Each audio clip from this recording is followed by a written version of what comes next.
What is going on, everybody? I am so excited for this episode. It's going to be a little bit different. Typically, we'll have maybe up to 4 people on, but we got 7 people on here today. 7 different guests that come from 7 different backgrounds, doing 7 different things, but have come together as a cohesive team. And we're going to be talking about that, the importance of teamwork. So I'll go ahead and bring everybody on here. What's up, Joel? Hello. We've got Josh once again. What's up, brother? How's it going?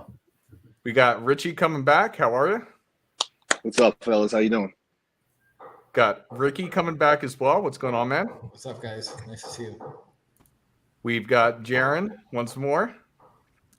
And Steve. What is going on, guys? This is quite the team here. Yeah. We're the better looking Brady bunch with no blonde chicks. We got Huds, so Yeah. he's our blonde chick. Yeah. Huds is a black one now. That's funny. Huds is a blonde girl. Yeah. Oh my god. But yeah, guys, I wanted to get together because we've got an exciting announcement. So with this group, this is just a portion of Men of Now. And what we're going to be doing, which we can even expand upon a little bit later, but surprise announcement, we're launching a fully fledged community this week. So this Friday, we'll have a separate announcement for it. But this Friday, we're actually creating a men's group, the Men of Now community, where all of us are going to be involved, along with so many other different people, coaches that do so many different things. So whatever area of your life you want to level up in, we'll have somebody there for you. So super excited to announce that. And I wanted to just pose the question to you guys. Like, I don't even know where to begin when it comes to teamwork. Like, what is teamwork to you? Like, were you always did you always understand the importance of a cohesive team?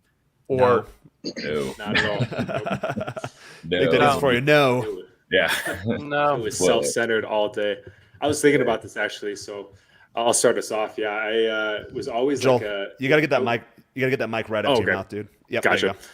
So I always played a team player. So in high school, I did sports and stuff. And even though I was, for cross country, for example, I was captain for 3 years. However, I was captain because I was good. At the end of the day, I still competed for myself. So as you guys know, being selfish does not get you far in life. And so when I got into the real world where you couldn't just get praise for your talents and stuff, I realized I had a lot of work to do. And even today, it's still a job for me to remember the bigger picture, remember that, we're all in this together. It's not just about me. It's not just about one other person too. So that helps kind of lessen the ego as well. And just a couple of weeks ago too, I was thinking about going back on the solo train. And in the matter of 4 days, I heard from 5 different people that you got to be on a team. And a couple of those guys are here, Josh, Huds, and then Tom Brady and The Rock, who I didn't talk to personally, but they do have a podcast. And they were both like, dude, you got to have a team. You got to have a team. And so now I'm seeing the importance of it. 100%. No, absolutely. Yeah, no, I have a quote that I'll pull up at some point. But that's what I kind of learned myself. Like, you can't go about life solo. And when you have a cohesive team, you can really get a lot of things done. Everybody has their specific strength within a team. And when you can identify that strength and encourage them, then it's like all pistons firing in the engine. Yeah. And I mean, it's everybody I know that's very, very, very successful. Like when I was very first, just starting out and kind of, figuring out life in the business world and in the being an employee and then doing entrepreneurial adventures. And when I would talk to, a lot of these guys, because I was have so many ideas and so many different things. And, I was really coming up against a lot of different walls. So I was going to a bunch of my mentors for a lot of advice. Every single one of them always started their sentence the exact same way, which was my business partner and I, or my business partners and I, or my team and I wound up doing X, Y, and Z. And so, yeah, that really drilled the point home. And so once I started, building my own teams, in my business life, but also just for kind of your life in general, you really do understand the importance of one, having people with complementary skill sets that, complement what you're good at, as well as you can complement what they're good at. But more importantly, they cover your blind spots. And so, we all have blind spots. And so when you've got a good team that, can make sure that your back is watched or your sides are watched, that really, really helps you out in just ways that you don't even realize until you're like a little bit later down the road. You're like, oh yeah, we could have fallen through that pitfall real easy if it wasn't for my partner over here that wound up, identifying this as a potential problem early, or this other, partner who took care of this beforehand. So now we don't have to deal with it and make it a major issue. So yeah, the importance of teamwork has been drilled into my skull time and time again. So yeah, I'm a huge proponent and huge advocate of it. Oh yeah, absolutely. Like Josh, you and I were talking yesterday. I'll just say for like the four of us up top here, like Josh and Huds are very similar in the way they operate, and Jaron and I are also very similar in the way we operate. And us four complement each other well together. Josh and I were kind of talking about like Huds and Josh, you do have kind of more of the analytical side of things, and Jaron and I we're more of we have that heart. We just go all in, and so combining that, it's really good. And the third piece of it is the soul, and that's why we're all here together, is because we all have the soul. And without the soul, what are you going to do? So it's just, we're all in this together. It's just so cool, man. It's just, Are we a soul train? We're a side. It looks like it. Yeah. Can we bring that term back? we are. Well, Yeah. you also have to have the right team, right? Because again, if you're on the wrong team where everyone's like not cohesive or causing friction, or if like one person has to dominate absolutely everything in every aspect and like just to micromanage everything, then it's just a total nightmare, right? So teams are great, but make sure it's like the right team, because the wrong team can just be equally a force multiplier for destructiveness. That's Every such an team has that one asshole. Yeah, So, well, that's such an guys, interesting concept. which one too, of us because is it? It's probably me, but I was thinking about this in the shower, actually. Masculine hierarchy, right? Like, there's within that group of people, like, there's always got to be one or two people, and I think that you can be a leader in like your own space, and I think that's ultimately what we're getting down to, is like maybe Hudson, Josh are the thinkers.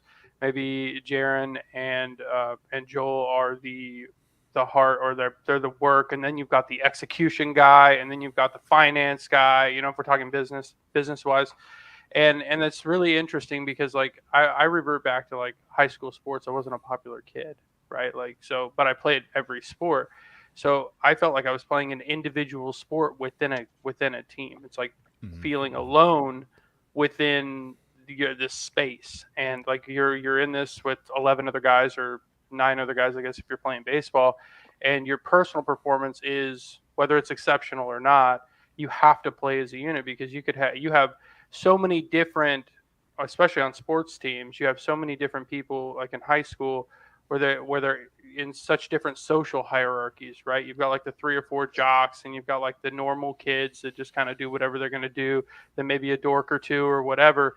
And if those people don't figure out how to come together, then that's where they fail. And that's why there's such a disparity, because you can have 11 all-stars that don't play well together and they go 0-21, whereas you can have an average team like the first year Vegas Golden Knights, where they were just a whole bunch of rejects that just came together and put the heart and soul into their team, and somebody became the leader there, and all of that. It's a pretty interesting way we go about as men, kind of just shuffling around responsibilities and figure out who's alpha and what they're alpha at, and respecting that boundary, because that comes in as well. You made a good point there too on the all-star team, and I've been on teams like that where individually every single player is fantastic. But going back to my previous comment, I said it in jest, but now I'm thinking, all right, it led to something. I am serious in that sense, that I've been on teams where we're all pretty solid, and there's that one asshole on the team, and it's like a cancer, and it brings the entire morale of the team down. And there was a time, I think it was like my junior year of high school, and maybe sophomore year, and I told my coach, like, hey, we got to cut this kid. We got to get him off the team. No one likes this kid. He's constantly getting on people, and it's not in like a productive way. Someone strikes out, oh, loser, oh, you suck, you're terrible. It's like, he's a cancer, we don't need him. At that time, he was the best player on the team. And eventually, thank God he didn't make it because of grades, because turns out, if you're an asshole, you're probably terrible at other areas of your life too. So he didn't make grades, and he finally got off the team. And then we got really good really fast because we had that nice cohesive bond and that unified hatred towards that one kid that got cut from the team. So it is important to make sure. I'm a systems and theories guy, so I always say a system's only as strong as the weakest component. And although he was a good ball player talent-wise, he was weak in his own personal sense and self, and he brought the entire morale of the team down. Yeah, my first Yeah, experience just in want to teams hop in and say one thing though. Go ahead, Rich. I'm sorry, you go, Rick. No, you got it. Oh, You got it. thanks. My first experience on teamwork was in a mixed martial arts fighting career. And I had 21 fights. And before every fight, it's like, we're training with the team, we're training with the team, we're training with the team. But when I came to perform, I was in there by myself. And when that cage door closes, it's just me in there. But having that, knowing that team was behind me, knowing that I had these people that were holding intentions with me, that were yelling on the sides. And sometimes if I was traveling away from the team, maybe it's just me and my coach, but having that one person in the corner who I know understands me, they know my weaknesses, they know my strengths, they know what I can and what I cannot do. That's when the teamwork really showed. And, it's like we think about team sports or teamwork. Sometimes we think that it's the team that's always there with us. But for me, sometimes it was just knowing the team had my back gave me the strength and the fortitude to perform at my best when I was alone. And even now, when I travel to different parts of the world, sometimes I move to a new place or I travel to a new place and I don't know anyone in this area, but I know I've got my community behind me no matter where I go in the world. So it's like when I think of teamwork, I really think of like the fundamental human need, which is need for community, need for connection. And when I've got a solid team behind me, I can take on anything, even if I'm by myself. Yeah, no, absolutely. Love that. I come from a little different angle. Like, I actually feel like I've been on a team since I was born because I grew up in Brooklyn, New York. So we have a tight-knit community. My family's been always in that inner circle, and that's what I've been doing, building an inner circle of really like-minded people that want to level up and really succeed in life. So everybody can pull out the best in each other. That's real teamwork right there. That's how you win. I've been on sports teams that won, and I've been on sports teams that lost, but at the end of the day, as long as we're all together and we bring out the best in each other, that's real teamwork right there. Rich, you made a good point too in terms of family. So I used to always think that I was always the lone wolf. A lot of people in the space say the Sigma type male, and I thought that was a virtue. I am actually naturally quite introverted. A lot of people don't realize that because I can lean into my extroversion when needed. But I got to the point that once I started collaborating with, a lot of the faces up here, that I realized things just became a lot easier, that I don't have to do everything by myself, that I don't have to be the head and sole decision maker for all these activities that really I'd rather not be doing, or that maybe I'm not as proficient as doing. And when you mentioned the family thing, that kind of kicked the thought. I haven't thought of this before. Like, oh, I've always been on a team too. I grew up, I'm the oldest of 4 siblings, but we're all within 30 months of each other. So my younger brother, he's 18 months behind me. And then my mom had twins that are a few months behind him, about a year behind him. So we were all really tight knit growing up. And I think for me, going kind of the lone wolf, the Sigma male type way, is because I've always had a hard time finding a team that is as cohesive as my siblings and I. Like, we have always had each other's backs since we were kids. Grew up in a tumultuous kind of family. My parents had a very long, drawn out, painful divorce that we all had to kind of go through. So we grew up as a core, as a unit. And then I went out in the world and didn't have that anymore. So I'm like, all right, I'm better as myself. So it is nice coming to the sense that, I could say that we're essentially like family, that as an adult, you have to kind of find that new family, especially if you do come from a family background. I think that was a fantastic point. It just spurred that thought that I'd never had brought up before. Yeah, I think a key word that you both, Richie and Ricky, you both have brought up, right, is that word of community, right? Because, within your individual teams, right, there's a broader community, right? And so when you have a really good, focused, solid, cohesive community, there's a lot of really great things that can be done because, again, certain teams are going to specialize in certain things, right?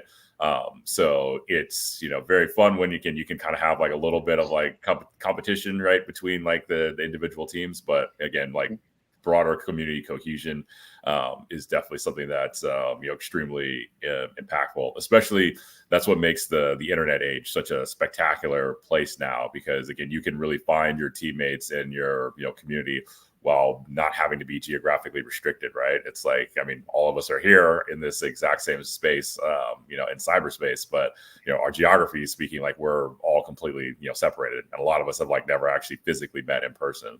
So to get to have, yeah, that like, you know, it's weird when you physically meet in person. I remember, Josh, I remember the first time I met you, I'm like, oh, he's real. And then when I ran into Joel at the airport, I'm like, you know, we've talked so many times before, but when you physically meet in person, it's the craziest thing. I met Rich for the first time this last weekend. Like, whoa! And the first thing I said, like, finally nice to see you in the flesh. And he's like, wow. He's like, Jaron, you do exist. You know, it's the weirdest thing.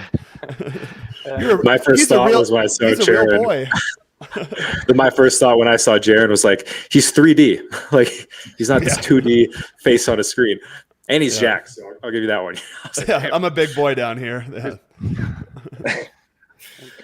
So I mean, you know, I think the question that I would, you know, pose to the group is like, you know, when you guys are sussing out like, you know, a type of team that you want to be on, like what are traits of like a good team that you look for, and then what are traits of like a really dysfunctional team that you try to avoid?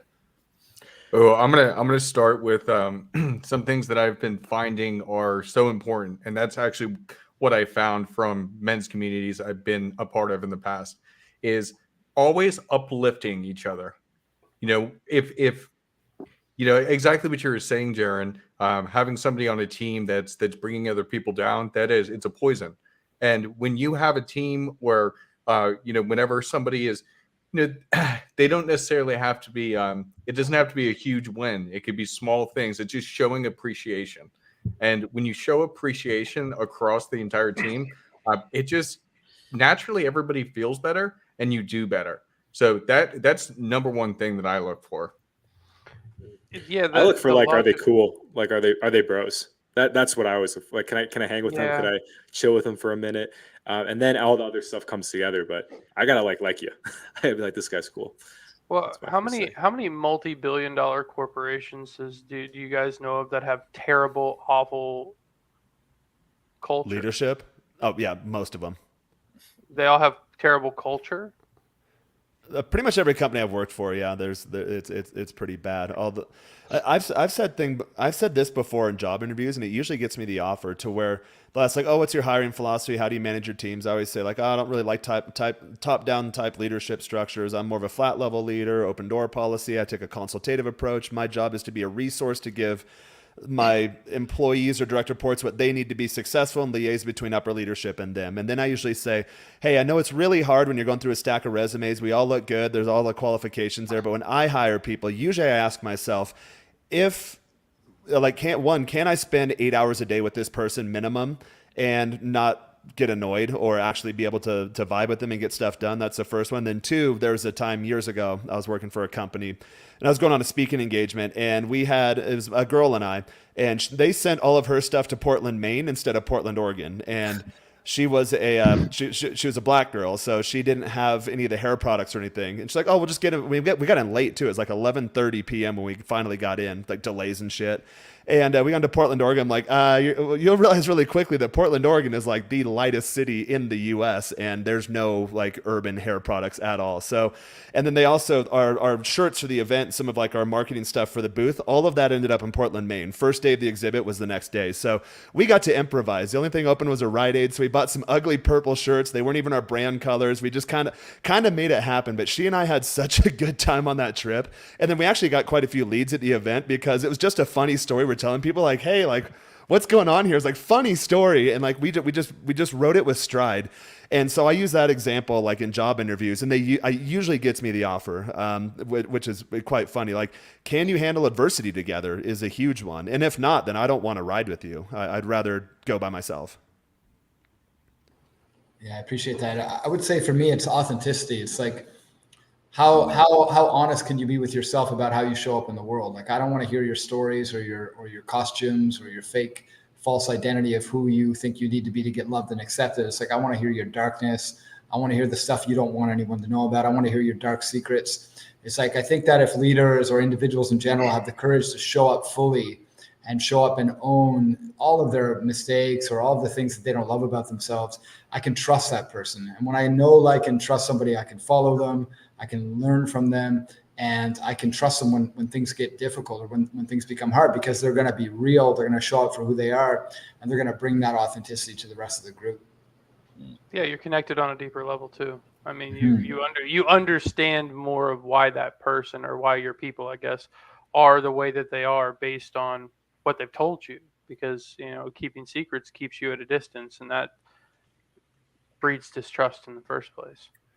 Yeah, I mean, a key thing that I always look for is, I always look more for like, one, can people can they stand their ground? And two, is there, differences in thought waves, right? Because I love having teams where everybody is like-minded, has got a similar vision, but I also need it to be a little bit more diverse in thought, because teams can devolve into mob mentality real quick, right? If like everybody's just way too aligned on everything, and then it's like, you all like kind of, steamroll yourselves like into the exact same corner.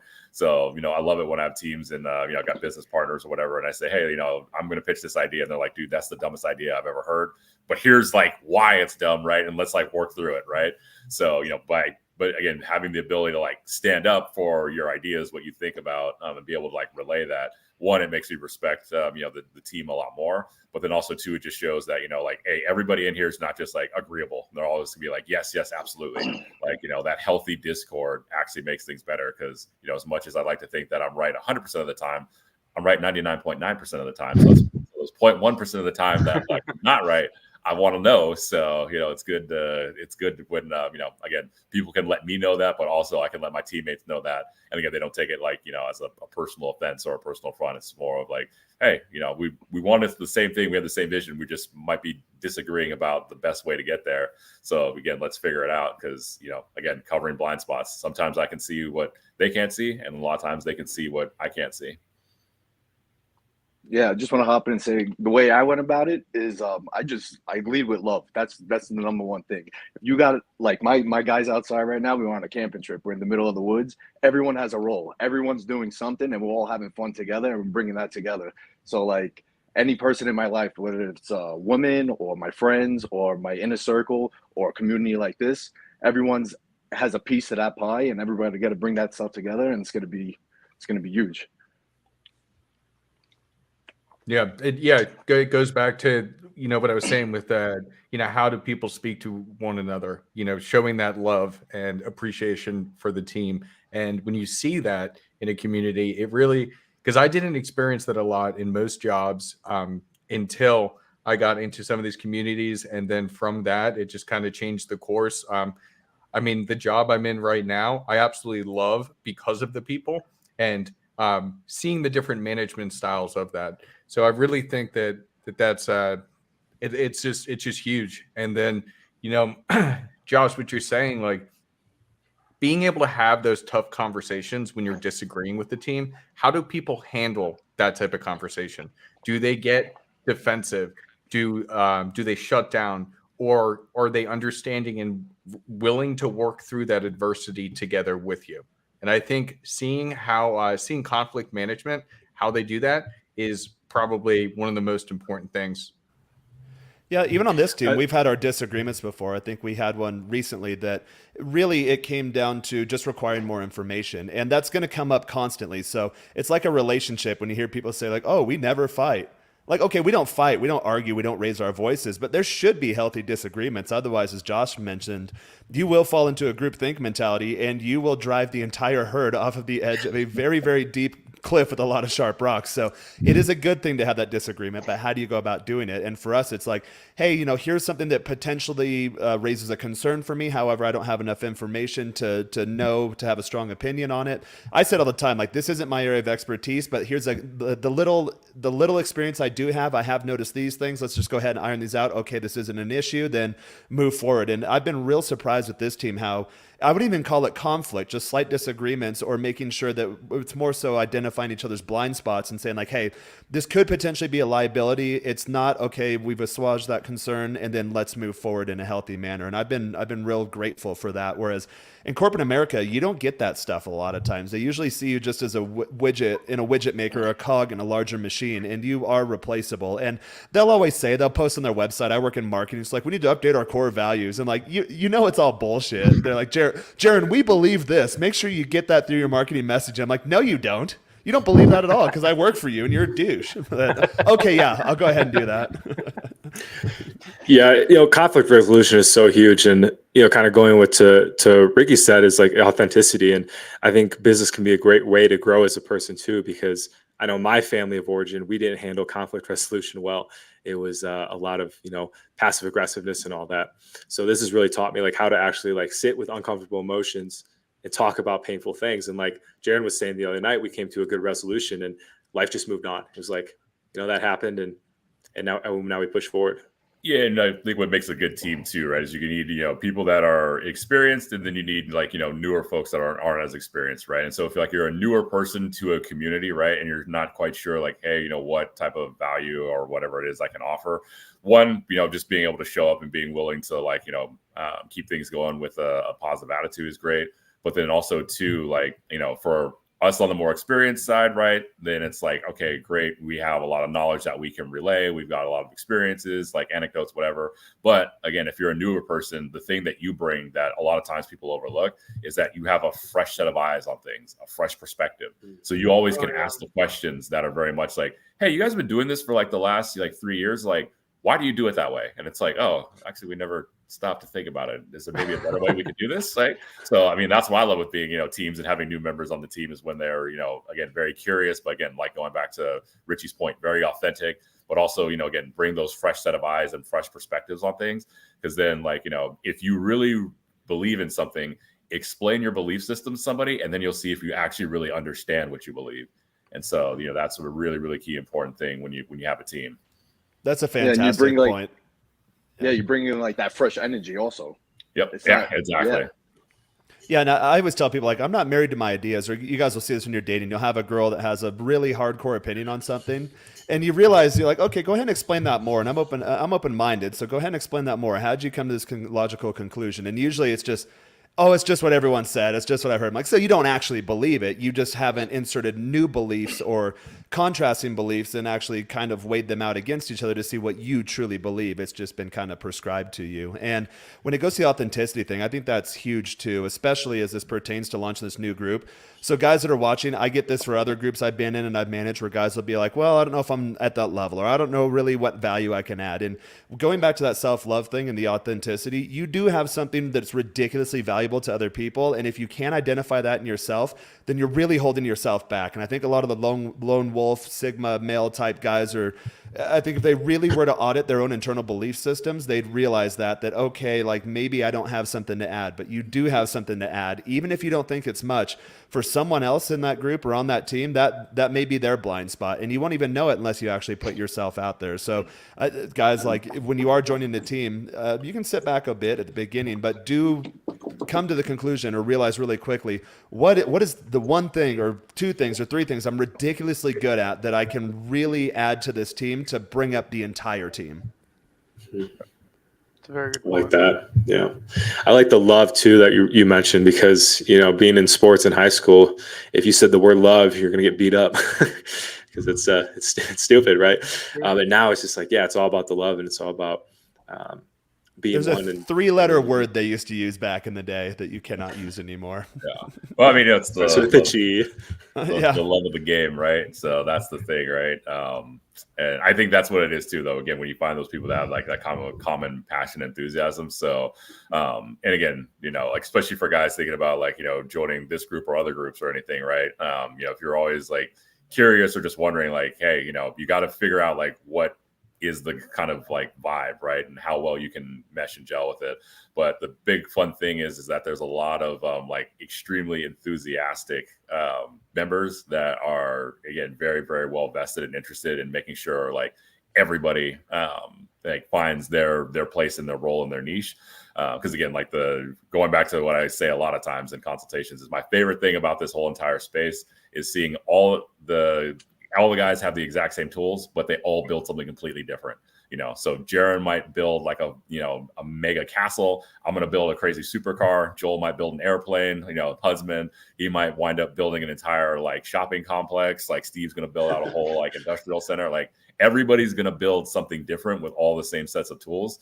So that to me is the most exciting part. But again, like you don't learn the basics or anything of these tools, like, you know, trying to figure it out on your own. Like when you have a good team that complements you extremely well, you will very quickly start to not only learn more about like yourself and your potential, what you're capable of doing, but you'll also be able to see the effects that you can have on a broader side, kind of going to Jaren's point of, you know, when you lock yourself away, you don't really realize like the true ripple effect that you can have for the better. You feel like you're a part of something bigger too, which has an amplification type effect. Yeah, absolutely. And it's way more fun. Yeah, It is go way ahead. more fun. I mean, Joel, we were talking about this. We just launched your Sobriety University community last week. This has been a project you've been working on for 2.5 years. And by us getting connected, dude, I built out your website, got you all set up, trading ideas back and forth, and then it finally came to reality. That's the power of a team. I just love it. Absolutely. And it's beautiful. And you did a great job. And it's like, I could never have done those things that you did by myself. And so it just shows that you need other people to help you. And I mean, a couple of these guys are part of the group too. And of course, you guys are all welcome. And we're going to have our community as well coming up very shortly here, which is very exciting. And it's, it just, I can't even like put into words like the possibilities. It's like, we'll only have to see it to believe it. Friday the 13th. And I actually bought tickets for Joel and I to go to a rave to celebrate. Although Joel will be sober at the rave. I may or may not be there with sunglasses on. He's going with Molly. Let's just say yeah. girl Molly. Yeah, her name's actually Sandy, but yeah, Molly's coming too. I don't pop Molly at Rock Tom Ford, right? That's how that song goes. And it also it brings out that drive too. That's what I'm seeing here. It's like that drive, that inspiration, that vision. If everybody could support that and has that grand goal, and you're all working towards it together, that's an unstoppable force right there. That's what we're trying to do. Like, you know, when you're all rowing on the boat, right? It's very apparent and clear when you're not rowing. So now you're like, well, I can't not row. So I guess I gotta like. That's keep a rowing. very good point. The boat goes in circles when you have that one guy who's not rocking the oar the way he should. Yeah. So you know, it's good, especially like, all right, well, you know, I can't let the team down. So again, you push yourself a lot further than you would just of your own volition, right? Like me, again, I'm like naturally, I'm inherently like a pretty lazy guy. I always try to find the most like efficient means to do things. But again, when I'm working with the team and they're like, hey, like we're depending on you for this, it's like, all right, well, I got to go put in the extra hours, the extra work, because I'm not going to be the guy that doesn't do his part and like lets the team down. Like that's not going to be me. It could be somebody else, but it's definitely not going to be me. So, you know, your pride kind of kicks in there. And again, you wind up getting more out of yourself as well. So that's a really, really huge benefit of being a part of a team. Yeah. So what is for a guy, let's say a guy is working by himself completely, moved to a new place, even a new country, doesn't know anybody, doesn't really, I mean, he's going to have to develop hobbies. I mean, all this stuff. What is step one for him? So that's a very good That's a great question. Wow. You got a cold approach really helps with that. If you can learn the skill. Sorry, I didn't mean to. I should have put it in the private chat probably. God, yeah. We go anywhere. I'm walking. I turn around like, where the hell's Joel? And he's like chatting up some chick and pulling with the Google Translate, which I'm not making fun of. When I first moved to Mexico years ago, they didn't have Google yet. So it's the little yellow Spanish to English dictionary. I'm like, hold on. Just pull out the little book. I mean, usually, it helps. Usually hobbies are a very good place to start, right? Where it's like, all right, cool. At least you show up and like, you know, that other people there have a very similar, right, interest or disposition. Yeah. So there's some common threads, some commonality there. And again, ideally you want to do a little bit of homework first. So that way you can, you know, position yourself for like, all right, you know, I may not know anybody or anything, but at least I know like roughly like what areas I should go or what type of activities I should go to or engage in, or, hey, this is like a well-known touristy hangout. So that way, yeah, even though I'm not, you know, getting fully assimilated into the native side of things just yet, there's still a bunch of other travelers and things. And, you know, again, I can get a little bit of my bearings here. So on the internet, there's private groups. So for guys coming to Mexico City, there's plenty of foreigner groups on the Facebook groups. Like they're open marketplaces you can buy and sell. There's private groups. So about 1.5 years ago, I did a dedicated episode on Rich's channel, and some guys reached out in Mexico like, hey, we have this private group for game guys in Mexico City. Like, all right, cool. And when Joel came down, I added him to that group. Guys that are into EDM, I'm in a couple private groups there. So they're always posting events like private events, pool parties, like, you know, underground DJ type stuff. So that's how I got the DL on the event this coming up Friday. And so really, if you just go online and start looking around, you can find these groups, and then make sure that you don't get lost in the digital world. A lot of guys do this, especially guys that follow this manosphere, red pill type topics. They'll go down the rabbit hole, and they'll get lost in their own mental thought sphere, and they don't ever lean into the analog side of themselves. So you do have to meet these people in real life. My entire belief system is based on this very niche group that I'm a part of online. Well, get out there and get in front of these people in real life, because you'll see that people are a little more dynamic than their online personas. Yeah, I was just thinking about it because I remember, I mean, most of my career I spent 12 years or 10 years or something traveling basically constantly. So I was constantly immersing myself in just the new stuff. And I always had the side group of salesmen that I was always friends with, but they weren't exactly the best influence. So I picked up like golf, right? So you in golf, the culture is you get paired with random people if you show up as a single. So that's a great way to go about it. I cycle now, so I joined the cycling club. So now we're all in a list. Everybody here's local. So you kind of like, hey man, you want to ride together? And even in sports like that, it's way more fun to be a team. Like even if you're an individual, it's way more fun to perform in an individual sport in a team setting than it is to do the individual sport by yourself. That's why it's so much fun to take a girl bowling when you're going on a date. Because like you go bowling by yourself, dork, but take a girl bowling, so it's all of a sudden not dorky now, right? Great opportunity for a keno and escalation too. Let me show you how to hold the ball, and then she's got the curve on it. You're like, oh, you're actually better than I am. I love what Jaron and Josh said about like the hobbies and the groups. And what I always imagine when I'm coming to a new community, I think of like, how can I lead and how can I serve? So the thing that really works for me is hosting my own events, hosting my own experiences. Because first of all, when I'm serving a community, I find that people are more open to invite me to other experiences. When I'm not just coming to a community to see what I can get, but I'm coming to a community to see what I can give. And then when I start serving the community as a leader, whether I'm hosting events, I do authentic relating games, or I do conscious intimacy games, or song circles, or whatever it might be. When I take a position as a leader, especially a leader who's focusing on service, then suddenly I go from just being this random tourist who's invited to a community to becoming somebody who's serving. And in my experience, when I'm serving, I'm receiving. When people recognize that I'm here to give as much as I am to receive, then I'm more open and like Jared said, being invited to these special events. Last night I got to go to this birthday party that this guy put on for himself. He hosted his own surprise birthday party. So it was amazing. It's my new spirit animal. Yeah, he created this WhatsApp group. He put all the directions in there. He invited all of his friends, and he left the WhatsApp group. And so he had no idea what we were creating for him. And there were like 60 people there or something at this place. And it was amazing. It's like I personally got to connect with a number of people who I wouldn't have connected with if I didn't go to this party. So this guy really took leadership in his community, and he also asked for what he wants. And so when I'm creating experiences for other people, I'm doing it for selfish reasons, but it's also kind of selfless at the same time. So I'm giving, but I'm also letting myself receive by becoming a leader in the community. And people notice when you do that too. I think it's a huge thing to put yourself out there. And I've personally fallen into that camp where, okay, I don't feel like maybe I have as much value to add to a team. Even when I was a kid playing on sports teams, okay, at the surface level, yeah, I could integrate with the team. I was cohesive. But at my core, I never really truly felt like I was a part of the team. And I'm curious if any of you guys have been through that, or for guys watching that may be going through that right now. You're sitting at home, you're consuming this type of content, and you're thinking like, yeah, I have this huge image conjured up in my head of how my life could be and how I could be popular and be part of the team and be like involved in this group, but you're holding yourself back. Have any of you guys been through that? And if so, what would you recommend to guys out there that are maybe currently going through that? I've been through that a ton, and I've even been on it in this podcast. Like a couple of months ago, I was on a stream right with now. you. And, I'm a loser. God, get me out of here. I was streaming with you and Huz, and I'm just like, I have no idea what the hell these guys are talking about. Like, it is way over my expertise, and it's like all about dating. I'm like, I felt like a loser. And what it did is it made me go, okay, I have to get out there and level up.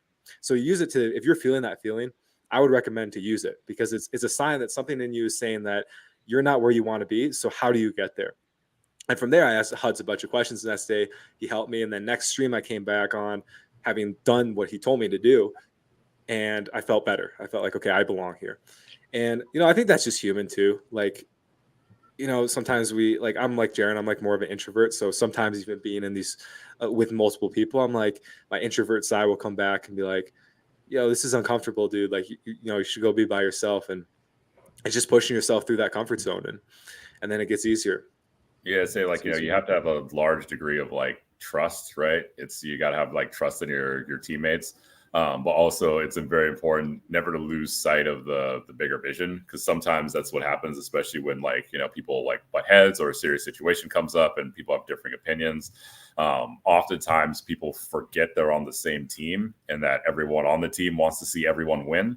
So I've seen like, a lot of unnecessary friction happen before, and a lot of different teams, a lot of different groups based off of like that very simple principle of like forgetting like, hey guys, like we're all moving towards like this goal, and everybody that's here, we all want to see each other win.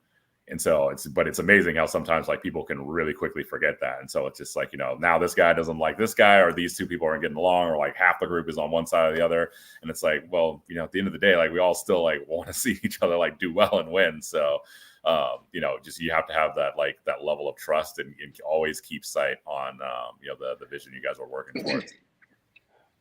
Yeah. Another thing I want to mention, I know we talk about it a lot, but really the importance of it is proper vetting. Because when you're bringing somebody onto a team, I've learned this. Patience has been key for me, and I don't just bring somebody in as soon as I meet them. Like I may have a great conversation with them, but it takes time to see them show their true colors. Like, are they actually this first impression that I got or not? And I think that's incredibly important and often gets overlooked with different teams. And it's okay to take time before you're building out, because it was patience that brought all of these guys together. And I love each and every one of them. And they all have such different perspectives and bring such beautiful flavors to my life. So it's just my 2 cents. Someone mentioned this earlier too, the importance of a team. Like, how do you know if you're on a good team or not? And if it's a team that fosters a culture and environment where you're looking to build each other up. So I went to a meetup for one of my groups this last weekend, and there's a guy there. I hadn't seen him probably since a meetup we had a year and a half prior. And at the previous meetup, he was just in a bad state. I remember coming up to him at one point. We were at a bar in Nashville. I was like, hey, man, you having a good time? He's like, no, it's terrible. And this guy was known in the group affectionately as Virgin, insert his name. I don't reveal people's identities here publicly, but Virgin, so-and-so.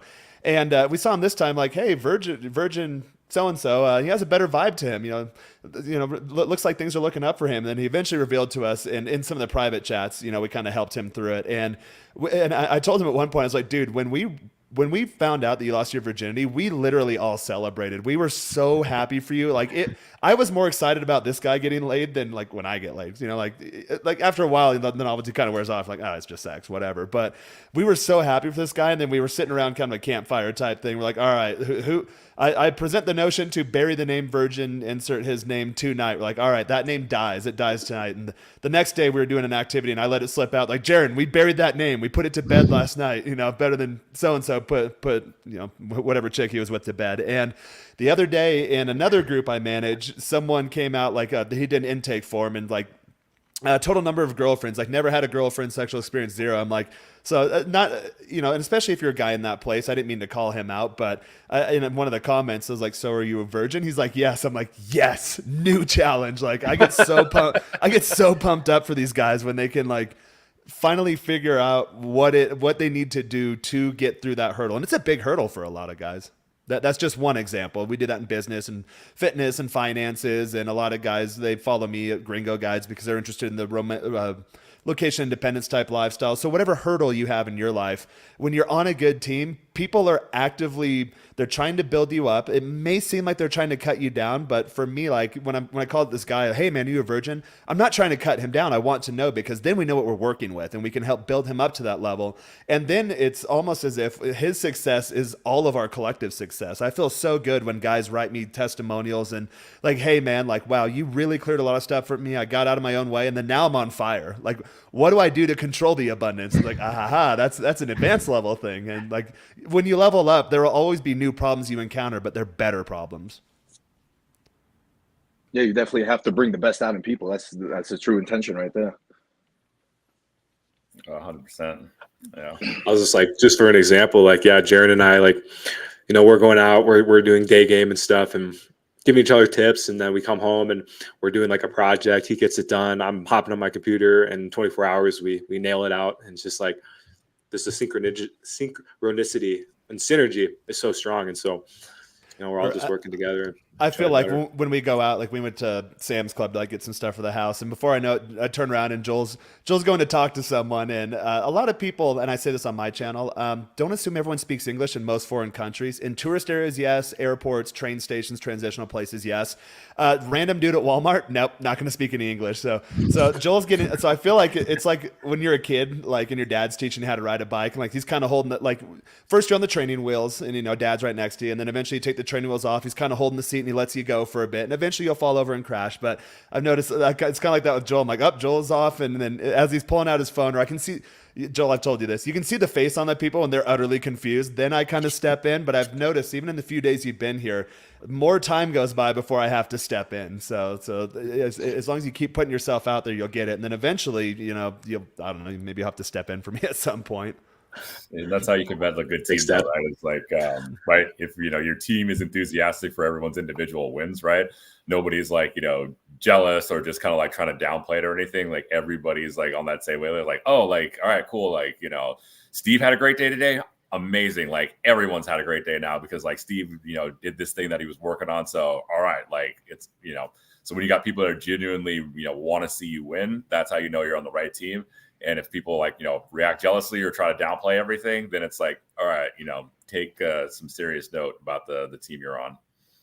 Yeah, that I feel like you almost need to do like I don't want to call it a draft day, but kind of like a draft day constantly in your mind. Like people are not constantly, because I think that would be a bad way to live, but a lot of times, like if you see some, Steve, you know what I'm saying?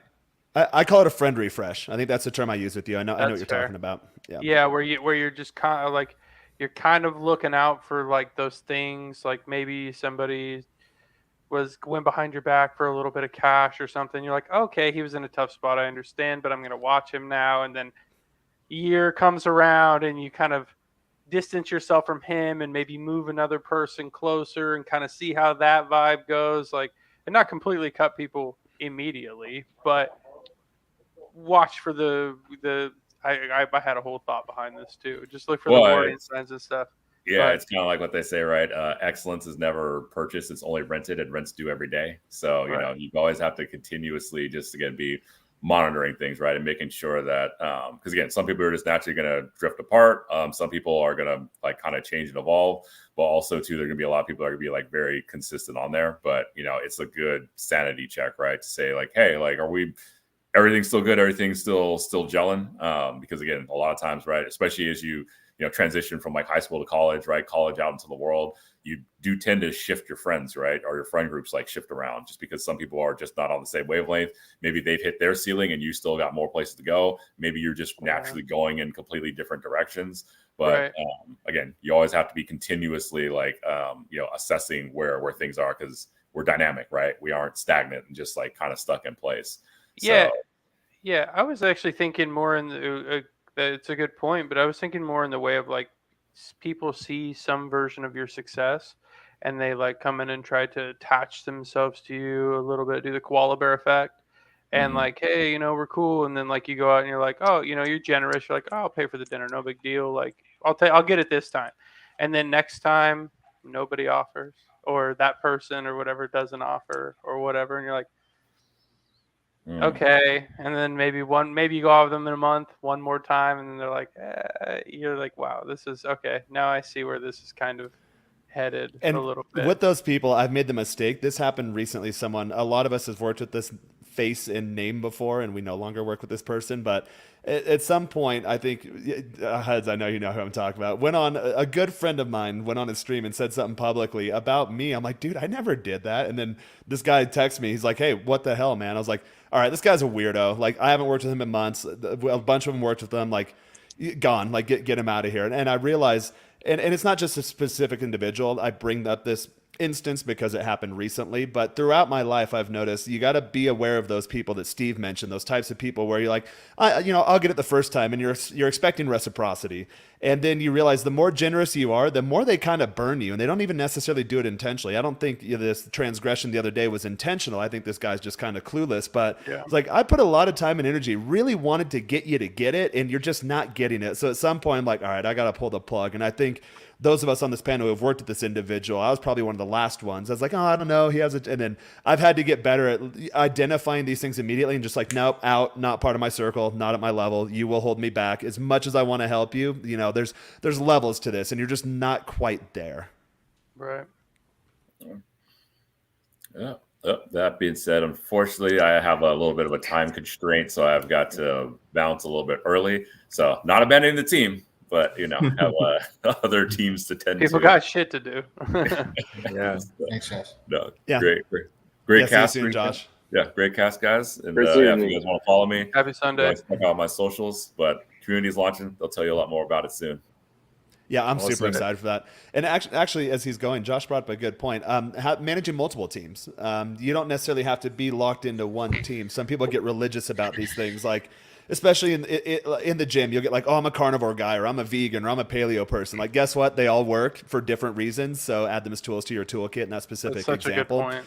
Same thing with the team thing. Like, I'm involved in multiple teams. The way I talk to guys in my private community, like trying to get virgins laid, I don't talk like that when I'm on like a corporate team and I'm talking to HR and they're like a DEI type company. So don't do that. You will get yourself in trouble. So you can offer different parts of yourself to different teams to build kind of like a quilt of multiple teams in your life that bring you up as an individual as a whole. But some of my gym bros, a lot of them, married, real conservative, probably not so into the game type topics, or same thing, gym bros, like not into the EDM type scene. That's a part of me that I only let the world see very, very seldomly, and I look forward to it, and I plan for those types of things. But there's not a lot of overlap in that part of my life with maybe my top 10% group that I manage, for example. So how do you guys kind of balance that between auditing the multiple teams you're on and how much you give versus getting all those teams, and how that builds into like the collective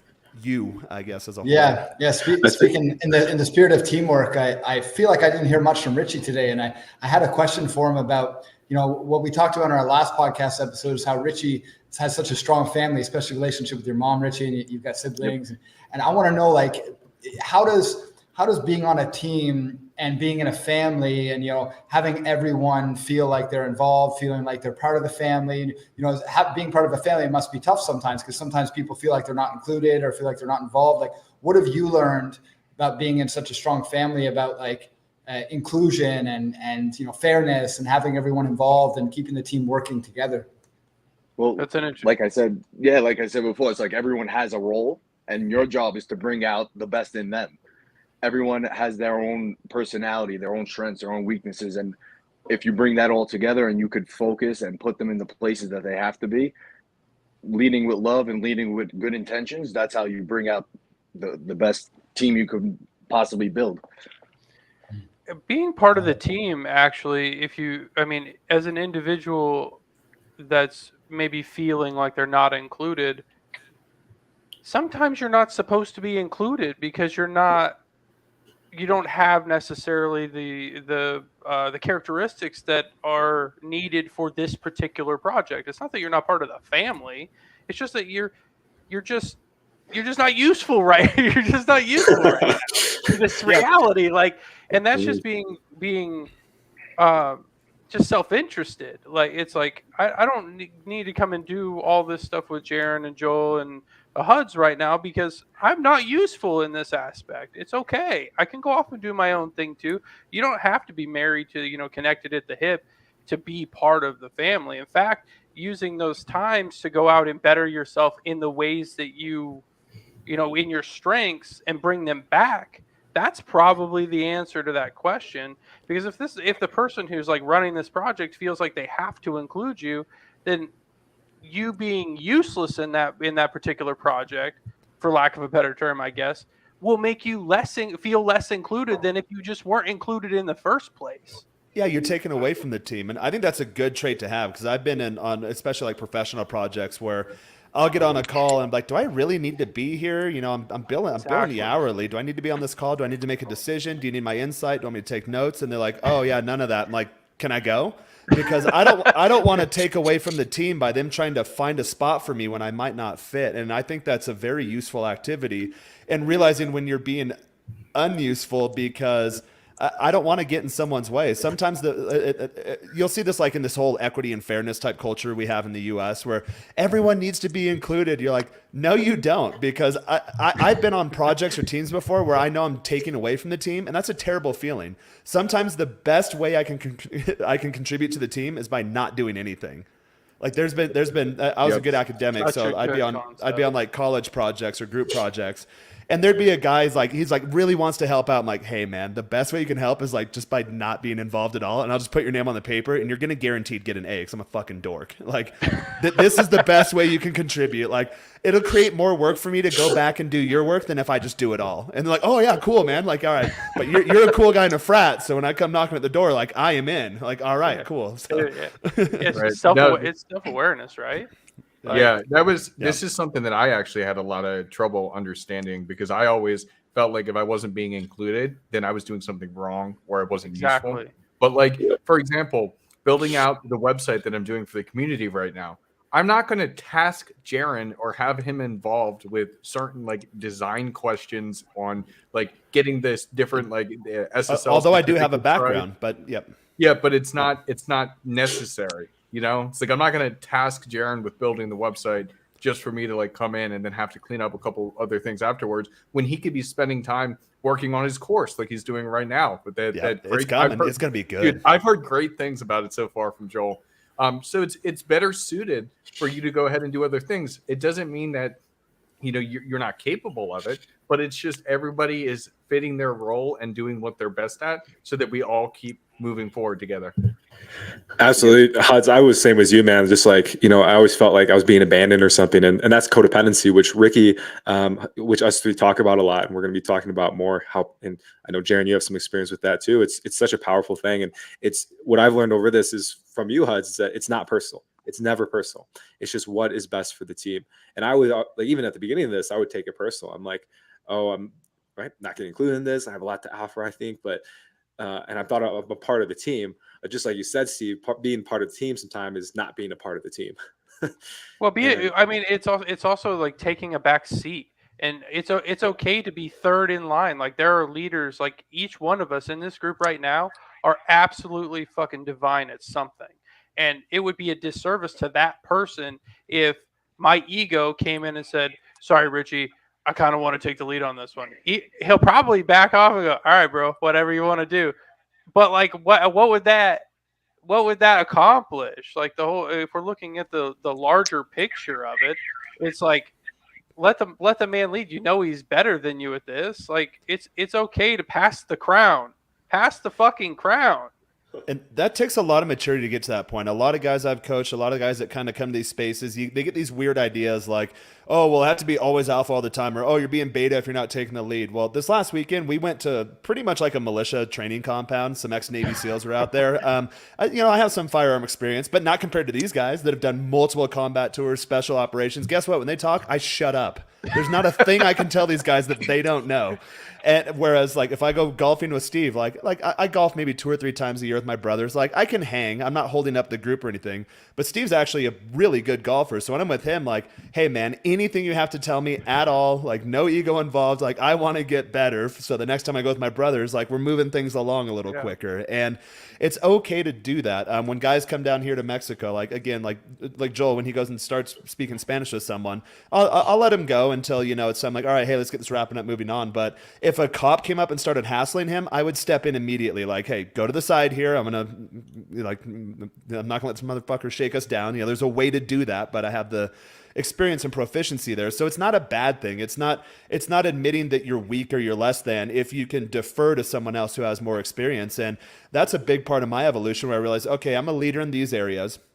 However, real recognizes real. I can identify immediately if someone's better at me than something. I'm like, oh, cool. Now's a learning opportunity. And that's actually comforting because It's like, all right, I thought I had to go at this alone, but now I have someone that actually knows this, and it's comforting because this person can lead the way in this area.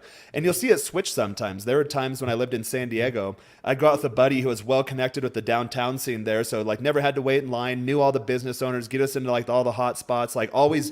He'd literally walk behind the bar and serve drinks, and no one would say anything to him. We'd walk into a place, not have to pay cover, go right up to the DJ booth, we'd be sat. But then there'd be those nights back when I was younger, like, hey man, everything closes early in California. Let's take the after party to Tijuana. And it was really funny walking around downtown San Diego. He'd be the leader of the group. The minute we crossed that border, all of a sudden I became the leader. Like, all right, we're in my territory now. Like, there's a way things are done down here, and it's not the California way. So defer to me, take a back seat. I shall take the lead. So we have a good time and not a bad time. And it's okay. It's fine to do that. It's amazing actually how we can, if you have that right synergy with your friends, how you can do that, because it's not an ego play. Like, we all know each other, bro. Like, we know what we're good at, and there's no reason to even question it. So just do what you got to do.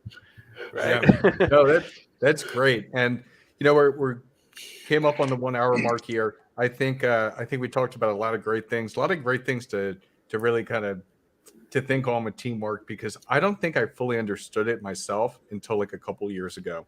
And that's most of my life. I didn't truly fully understand it. And so when you do and things start clicking, it is a beautiful, beautiful thing. So let's go around. We'll start with Steve and then we'll loop back up. Just let people know where to find you, what you're up to, anything else you want to plug. Yeah. Find me on Instagram at Esteban the Bold. I am focused on training for a triathlon, moving into an Ironman next year, and most of my content's going to be centered mostly around that. Just kind of like the fat to fit transformation and kind of going a little bit beyond that, I guess. But yeah, Instagram, Esteban the Bold. Oh, Ricky, you're muted. Yeah, muted. Thanks, guys. You can find me on Instagram. I am the higher self. So I work with extraordinary leaders and miraculous healers to help them discover and become their true, authentic selves. So they stop seeking validation externally and start creating that validation internally, which I think is the most important aspect of leadership and teamwork. Being able to build my team up, focus more on them than I focus on myself. So if you're a leader who wants to expand your results and start going deeper instead of wider in the work that you do, you can check me out on Instagram. Awesome. Yeah, Richie. No, I was having a little audio issue. That was the case. No. So you can follow me on Instagram right now. I'm trying to really build a team of like really like-minded individuals, everybody getting on the same page. And I'm on that brick and mortar stage right now, but I really feel confident that I'm attracting a lot of good people in my life, and it's going very well. Good stuff. All right, my turn. And I know we're wrapping up, but on this one real quick, I feel like you're outgrown the team, Jaron. Sometimes that happens, but what I try to do is I try to build people up to my level, so then when I vacate that spot, then someone else can take it for me. So Steve, you actually told me this years ago, and I use this in job interviews. When I build new teams, I build them like, I think you said a wheat silo, where you build one level, and then you have a crane lift it up, and then you build another level underneath it. So that's what I'd say to respond to that question. Guys, my name's Jaron. Did a name change recently. I used to be Menshine. I'm at Gringo Guides now. That's so I can do more of the Mexico, living abroad topics. I'll still talk about dating, but more as it pertains to international stuff. I'm really good with the Latin women. Have that part of my life down pat. Joel's getting to see some of that, and he's going to get going here real quickly. He's starting to bring leads through the funnel, so it'll be exciting once he gets that part of his life going. But any kind of stuff like that. I've lived down in Mexico on and off for 20 years. I played ball down here. I did the dating thing and conquered it before the internet even existed, before smartphones. I know the ins and outs of the place. I'm going to start doing Spanish videos. I speak Spanish exceptionally well. I do streams in Spanish on Thursday afternoons. So if you're curious about any of those types of topics, want to start evolving away from the manosphere red pill type topics and actually get on it and get doing it, well, I'm a systems and structures guy. I'll show you exactly how to do it. At Gringo Guides, DM me to join the top 10% or the new community we're launching this Friday, and I'll see you on future streams. Thanks for having me. Cool. Joel from Sobriety University. Come over on YouTube. I do addiction and recovery related content and really helping people get sober from drugs, alcohol, you name it, any of those vices that take us away from who we are at our core. And really excited to be connecting with so many people through it. Ricky and I actually connected through sobriety coaching. So he reached out to me, was trying to quit weed, and he did it. And it's just, I'm very proud to see how far you've come with it. And it's what's beautiful about it is that now him and I are working together in other areas. Like we've developed a relationship beyond just coaching. So if, I think we all hear coach to some degree, don't be afraid to reach out and ask for help, because one, you just never know what kind of relationship will develop outside of the coaching. And two, you'll never know how your life could actually change amazingly for the better. So, and as well, Ricky is an amazing coach. He took me through inner child healing the other day. That was just absolutely profound. I shed a few tears, and I healed some parts of myself that have been at war for a very long time. And so first off, I want to acknowledge you, Ricky, for helping me with that. Yep. And guys, hit him up. It's amazing work, and you can really find. Those are great activities, by the way. I'm glad you went through that. Oh, thanks, man. Yeah, thank you, Ricky. It's just we're all coming together here, and I can't wait to connect with you gues more. Sobriety University community launched as well, so you can check that out on the website that Mr. Hud's over here created. It's a beautiful website, and we're going to be sharing all kinds of stuff and helping people in all areas of love and life besides just getting sober. Great stuff.